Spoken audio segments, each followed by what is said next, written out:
Market accounts. நம்ம இப்போ எடுத்த டாபிக் பார்த்தீங்கன்னா வேல்யூஷன் ஆஃப் குட்வில். குட்வில் பார்த்துட்டிங்கன்னா ஒரு கம்பெனி இப்போ எடுத்து வச்சிருக்கோம்ல, கம்பெனி சம்பாதிச்ச ஒரு நல்ல பேரோ இல்லைன்னா எப்படி சொல்கிறது, கம்பெனி சம்பாதிச்ச நல்ல பேர் இந்த கஸ்டமர்ஸ் கிட்ட இருந்த ஃபீட்பேக்ஸில் அந்த குட்வில் ஸ்டார்ட் பண்ணுறோம். இப்போ ஒரு கம்பெனி ஃபஸ்ட்டு கம்பெனி ஆரம்பித்து ஃபஸ்ட்டுலேருந்து 5 வருஷத்துக்குள்ளே ஒரு ப்ராஃபிட் பண்ணியிருக்கு. இப்போ அந்த சம் கொடுத்துருக்காங்க. இப்போ அந்த சம் பார்க்கணும். ஃபஸ்ட் இயர் வந்து 4200, ஃபஸ்ட் இயர் வந்து 4200, செகண்ட் இயர் வந்து 7200, தேர்ட் இயரில் 10,000, ஃபோர்த் இயரில் 3,000, ஃபிஃப்த் இயரில் 5,000 கெயின் பண்ணியிருக்காங்க. இப்போ வந்து கம்பெனியோட குட்வில் கண்டுபிடிக்கிறது போது ஆவரேஜ் ப்ராஃபிட்டை கண்டுபிடிக்கணும். ஆவரேஜ் ப்ராஃபிட் கண்டுபிடிக்கிற ஃபார்முலா என்னன்னா total profit by number of years. இப்போ அந்த டோட்டல் ப்ராஃபிட் வந்து கண்டுபிடிச்சதுக்கப்புறம் ஆவரேஜ் ப்ராஃபிட் கிடச்சிருச்சா, அந்த ஆவரேஜ் ப்ராஃபிட்டை வந்து நம்பர் ஆஃப் இயர்ஸோட இன்டூ பண்ணணும். அது ஃபார்முலா வந்து goodwill equal to average profit number of purchasing years. இப்போ வந்து ஆவரேஜ் ப்ராஃபிட் வந்து கண்டுபிடிக்கிறது வந்து total profit by number of years சொல்லியிருக்காங்க. இப்போ வந்து ஆவரேஜ் ப்ராஃபிட் சொல்லி போட்டுட்டு ப்ராஃபிட் டோட்டல் ப்ராஃபிட்காக 3,200 ப்ளஸ் 7,800, 10,000, 5,000 அண்ட் 3,000 அது வந்து டோட்டல் ப்ராஃபிட் ஆட் பண்ணது வந்து 30,000 வந்து அது வெரிஃபை பண்ணும்போது 6,000 வந்து ஆவரேஜ் ப்ராஃபிட் வந்து 6,000. இப்போ வந்து குட்வில்லோட ஃபார்முலா வந்து goodwill into average profit equal to number of years purchase. Average ப்ராஃபிட்டோட வேல்யூ வந்து 6,000 அப்புறம் வந்து number of years of purchase வந்து 3 இயர்ஸ் கொடுத்துருக்காங்க. அப்போ 6,000 × 3 18,000. குட்வில் நம்ம இப்போ பார்க்க போகிற கன்செப்ட் தெரியுமா? குட்வில் என்றது வந்து இன்டான்ஜிபிள் அசெட். அதை வந்து நம்ம கண்ணால் பார்க்கும்போது குட்வில் என்றது இன்டான்ஜிபிள் அசெட். அது வந்து good name, good reputation of a company அந்த மாதிரி இருக்கும். குட்வில்னால வந்து கம்பெனியோட ஷேர் வேல்யூ எல்லா வேல்யூமே இருக்கும். குட்வில் வந்து எப்பவுமே நம்ம கார்பரேட் கம்பெனி வந்து குட்வில் வந்து இயர்ஸ் கணக்கில் வச்சுட்டு average profit number of years வச்சு கண்டுபிடிக்கும்.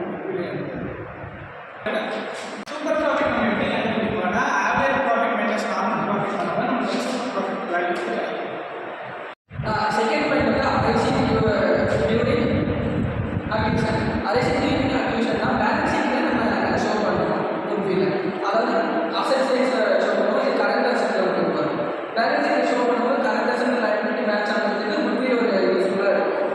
தேர்ட் பாயிண்ட் வந்து நான் அமார்டைசேஷன்னா நம்மளுக்கு லிக்விட் அசெட் மாதிரி குட்வில் இருக்குது.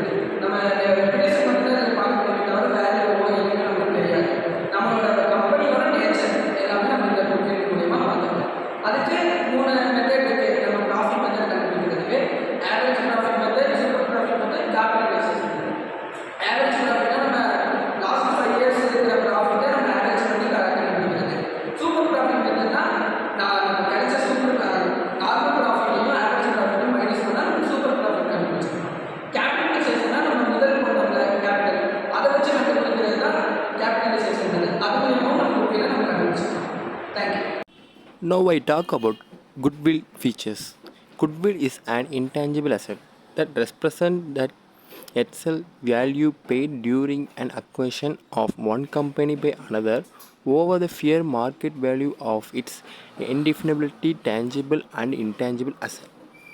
It is often seen as a reflection of the company's reputation, customer relationship, brand value, and other non-physical factors that contribute to its long-term success. Intangible asset goodwill does not have any physical presence. By reputation, value derived from non-physical factors like brand, reputation, customer loyalty, and intellectual property. Difficult to measure. Since it is represent an argument of intangible factors, accurately measuring or valuing goodwill can be challenging. The value is often based on future earning potential.